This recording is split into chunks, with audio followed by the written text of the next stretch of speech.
आपको पता है कि 40 सालों तक पाकिस्तान भारत से अर्थव्यवस्था के मामले में आगे रहा है, अमेरिका और मुस्लिम मुल्कों का दुलारा रहा है। फिर अचानक ऐसा क्या हुआ कि ऐसा औंधे मुंह गिरा कि आज तक उभर नहीं पाया है। रिमझिम के 5 पॉइंट्स में देखिए, भारत से 40 सालों तक कैसे आगे रहा पाकिस्तान। दूसरा है कैसे बना अमेरिका और मुस्लिम मुल्कों का दुलारा। तीसरा देख लीजिए, अचानक कैसे पाकिस्तान ऐसा डूबा कि अभी तक उभर नहीं पाया है और आगे भी नहीं उभरेगा। चौथा है मूडीज की भारत पाकिस्तान की इकोनॉमी पर नई भविष्यवाणी क्या है। और पांचवा देख लीजिए, भारत पाकिस्तान के बीच ये नया एक्शन क्या शुरू हो गया है। नमस्ते, मेरा नाम रिमझिम जेठानी है और आप रिमझिम के 5 पॉइंट्स देख रहे हैं। सबसे पहले आप ये देखिए, जब 1947 में भारत को आज़ादी मिली तो आप देखिए 150 साल से ये जो ब्रिटिश राज कर रहे थे, उन्होंने पार्टीशन करवाया भारत और पाकिस्तान। अब देखिए, सिमिलर इकोनॉमी थी जब ये पार्टीशन हुआ था, तो सिमिलर इकोनॉमी थी भारत और पाकिस्तान की। लेकिन आप ये देखिए, पहले 40 साल पाकिस्तान भारत से ग्रोथ के मामले में आगे रहा और भारत पीछे रहा। और ये जो इकोनॉमीज है ना, दोनों भारत और पाकिस्तान की, पूरी दुनिया में सबसे पुअरेस्ट मानी जाती थी, क्योंकि ऐसा इन लोगों ने खाली किया था अंग्रेजों ने कि उससे उभर पाना बड़ा मुश्किल था। अगर आप ये चार्ट देख लेते हैं, 1950s में पाकिस्तान की जीडीपी थी 6.1%, इंडिया की थी 3.5%। 1960s का जब दौर आया तो पाकिस्तान की 6.8%, भारत की 4%। 1970s में पाकिस्तान की 4.8% यानी गिरती है, लेकिन इंडिया की 3 ही रहती है। 1980s में देखिए 6.5% हो जाती है फिर से जीडीपी ग्रोथ पाकिस्तान की, और भारत भी एक छलांग लगाता है 5.5%। लेकिन 1991 के बाद ऐसा दौर आया कि पाकिस्तान की जीडीपी रह गई 4 से 4.5% और इंडिया की बढ़ गई 6.5 से 7.5%। अभी इसके बीच में हुआ क्या, अब आपको यही जानना है। सबसे पहले देखिए, ये जो ईस्ट पाकिस्तान है ना, जो अब बांग्लादेश हो गया है, इधर भयंकर व्यापार होता था, इतना ज्यादा ट्रेड होता था कि पाकिस्तान को ये इकोनॉमी बूस्ट मिल गया। अमेरिका देता था अरबों रुपए की सैन्य मदद, और फंड लिटरली पेट था अमेरिका का उस वक्त पे, तो इतनी सैन्य मदद आती थी। ये जो तेल के राजा जितने भी मुस्लिम मुल्क हैं, वो इतनी डोनेशंस देते थे पाकिस्तान को, और ऐसे ऑब्वियसली पाकिस्तान काम करता था कि ये फला फूला रहता था। भारत उस टाइम पे स्ट्रगल कर रहा था। तो देखिए, पाकिस्तान शुरू से ही ये जितने भी दूसरे मुल्क हैं ना, उनसे बस पैसे लेता ही रहा है, आज भी वो यही करता है। अब देखिए, अगर मैं आपको थोड़ी सी और हिस्ट्री बता देती हूं, पाकिस्तान फ्रंट लाइन एलाय बन गया था यूएस का जब कोल्ड वॉर चल रही थी। मिलिट्री पैक्ट्स कर दिए थे, SEATO 1954 में, CENTO 1955 में। इतना अमेरिका ने काम खराब किया, उसको इतनी मिलिट्री दी कि भारत से 2x ज्यादा मदद अमेरिका ने पाकिस्तान की 1962 में। इतनी मदद भिजवाई, इतना सैन्य मदद भिजवाया, इतना पैसा भिजवाया। स्टेट गाइडेड कैपिटलिस्ट मॉडल, यानी प्राइवेट एंटरप्राइज को पाकिस्तान आगे रखता था और गवर्नमेंट सपोर्ट देता था। कराची तो आप देख लीजिए, ट्रेड और फाइनेंस का एक बेहतरीन हब बन गया था। अब जब ये आयूब खान का एरा था 1958 से 1969 में, इसमें इन लोगों ने इंफ्रास्ट्रक्चर डेवलपमेंट किया। फिर ये जो स्मॉलर पॉपुलेशन, क्योंकि इनकी कम थी पॉपुलेशन ऑब्वियसली भारत के मुकाबले, तो इन लोगों ने उसको बहुत ज़्यादा देखिए कैटेगराइज किया, सेंट्रलाइज किया, और अपने आप की ग्रोथ बढ़ाई। 40 साल तक ये चला। इंडिया की जीडीपी जब 3.5% थी, तो पाकिस्तान की जीडीपी स्लाइटली डिक्रीज होती है, लेकिन भारत के ऊपर रहती है।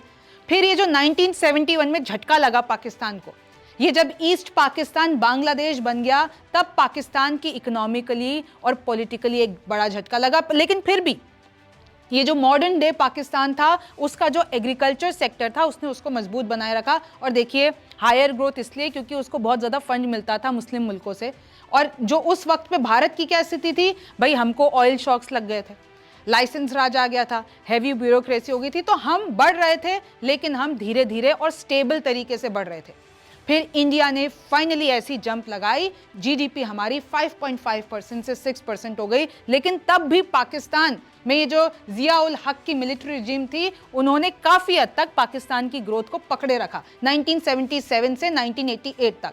और ये जो मिडिल ईस्ट से इतना सपोर्ट मिलता था पाकिस्तान को, अफगान सोवियत वॉर में फिर एक बार अमेरिका का पेट बन गया, यानी वेस्टर्न कंट्रीज का पेट बन गया पाकिस्तान, और बिलियंस की मदद पाकिस्तान को पहुंचाई गई। लेकिन फिर टर्निंग पॉइंट आता है 1991 में, जो रिफॉर्म्स होते हैं भारत में, लिबरलाइजेशन, इसने सब कुछ बदल गया। पीएम पीवी नरसिम्हा राव जो उस वक्त के पीएम थे, और फिर देखिए डॉक्टर मनमोहन सिंह ने, ऐसा सोशलिस्टिक रस्ट आया कि सब कुछ बदल गया।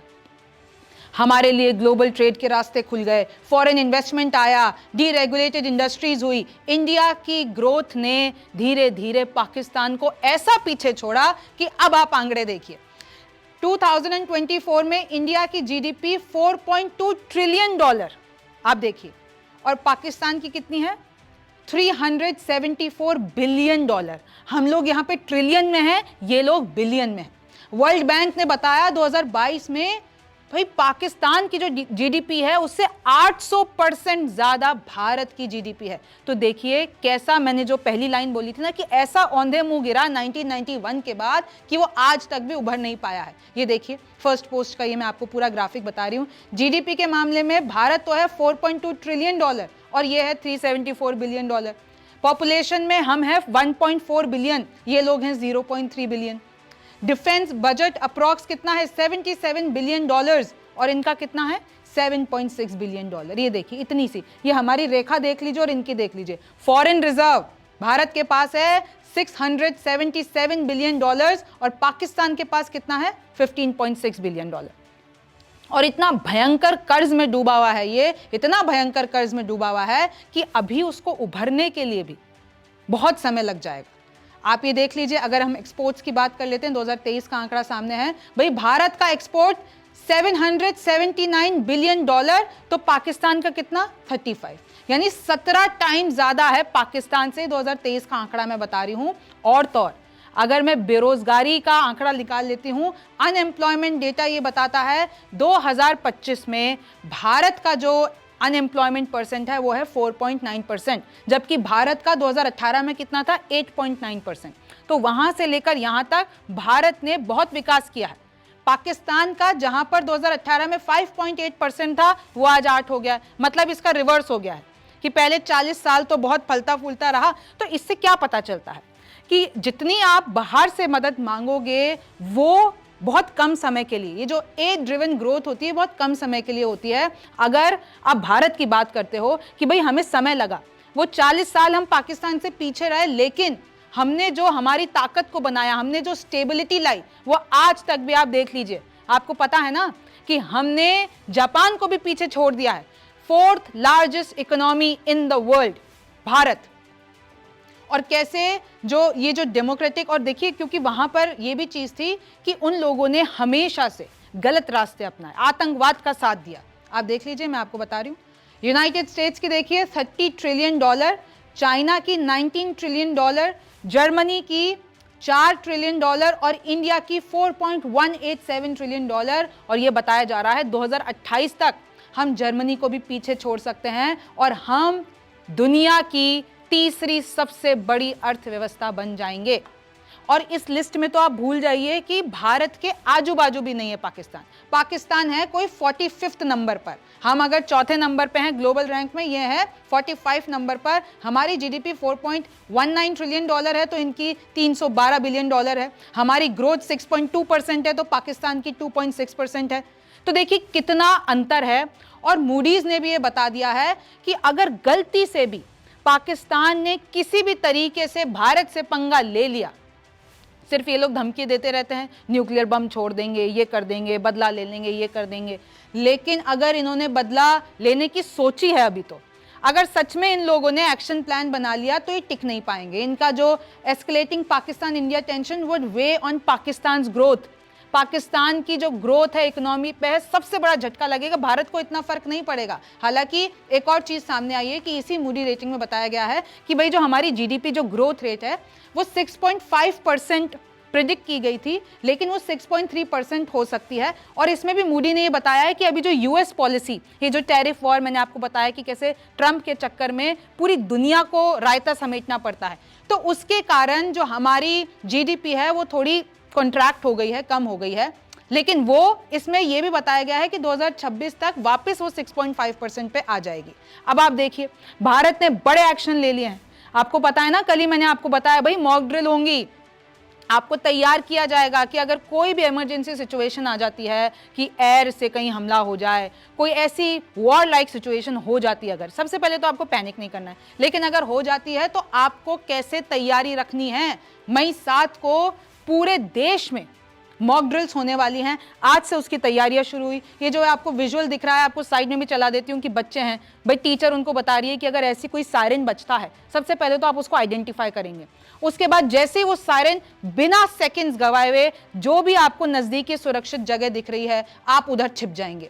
आप देखिए कैसे आग लग गई, कैसे अगर फायरिंग जैसी सिचुएशन आ गई, ब्लैकआउट जैसी सिचुएशन आ गई, सरकार ने हर जगह लाइट बंद कर दिया, इंटरनेट बंद कर दिया, तो ऐसी सिचुएशन में आपको क्या करना है। अभी आपको कल दिखेगा कि कैसे जितने भी जवान हैं आपको सड़कों पे दिखेंगे, मॉक ड्रिल करवा रहे होंगे, तो आपको घबराना नहीं है, क्योंकि ये हम हमारी सुरक्षा के लिए ही कर रहे हैं कि कोई भी इमरजेंसी में भारत का हर एक नागरिक तैयार रहे, उसको पता हो कि क्या करना है। ये साइड में मैं आपको सायरन का, ये सायरन टेस्ट हो रहा है और मैं आपको ये सायरन की जो जिस तरीके की साउंड आएगी, क्योंकि आपको उसको एकदम पता करना होगा कि हाँ ये सायरन की साउंड है और अब हमें एक्शन ले लेना है।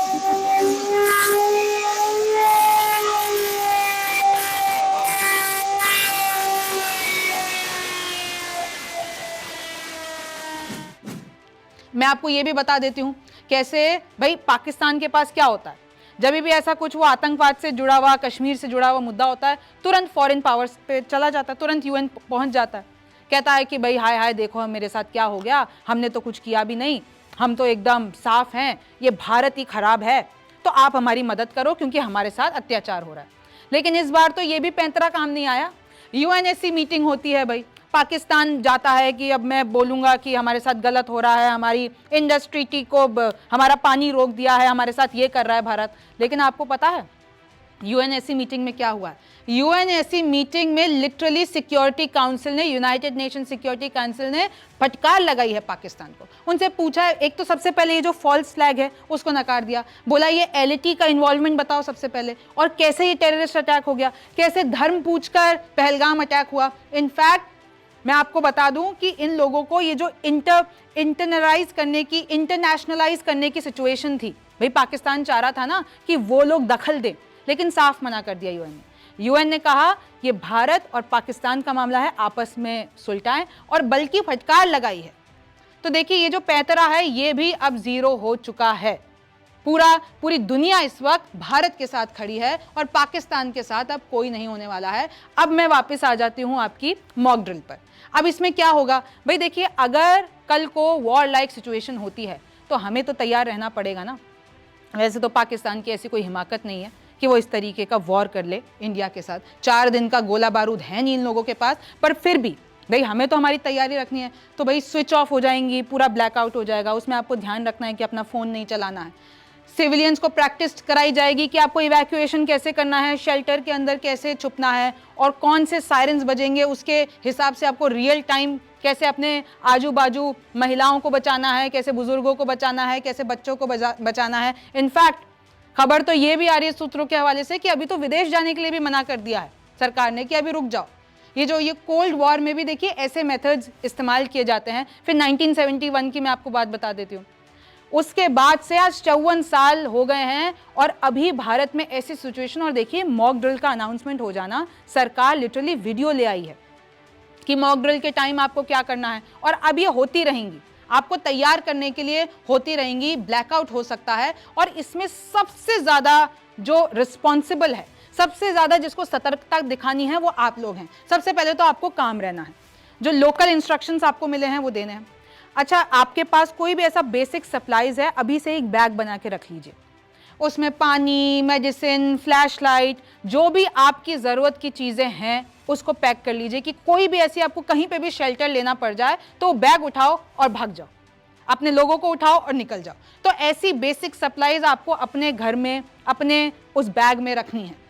अपना कोई भी, देखिए कोई भी ऐसा र्यूमर आपको दिखे उसको रिपोर्ट करो, कोई भी अनवेरिफाइड न्यूज़ हो उसको बिल्कुल शेयर मत करना, क्योंकि ये अफवाहें ही ना वॉर लाइक सिचुएशन में खून खराबा कर देती हैं।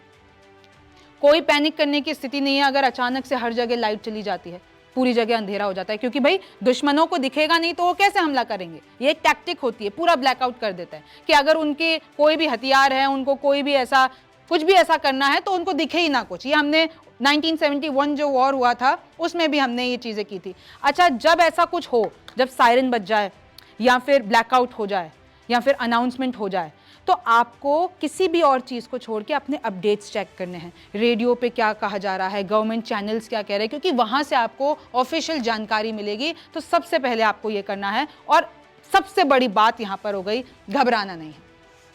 अब देखिए, मैं आपको पहले ये बता रही थी कि इंडस वाटर ट्रीटी, भाई हमने पहले पानी रोक दिया, उधर सूखा पड़ गया। फिर भारत ना अब खेल रहा है पाकिस्तान के साथ, उनको बता रहा है कि देखो हमारी पानी के हथियार में तुम लोग कहीं नहीं रहोगे। कभी कभी रोक दे रहा है, कभी छोड़ दे रहा है, कभी वहां पे बाढ़ आ जा रही है। तो अब देखिए कि कैसे भारत जो है पाकिस्तान के साथ खेला। और मीम्स वॉर, भाई मीम्स वॉर तो इतनी चल रही है कि आपने ऑलरेडी सोशल मीडिया पे देख लिया होगा। खैर देखिए कि हमने शिपिंग रोक दी, व्यापार रोक दिया, कोई पार्सल नहीं जा सकता, इंडियन एयर स्पेस बंद कर दिया। तो आप देखिए पाकिस्तान को हमने एकदम निचोड़ दिया है ऑलरेडी।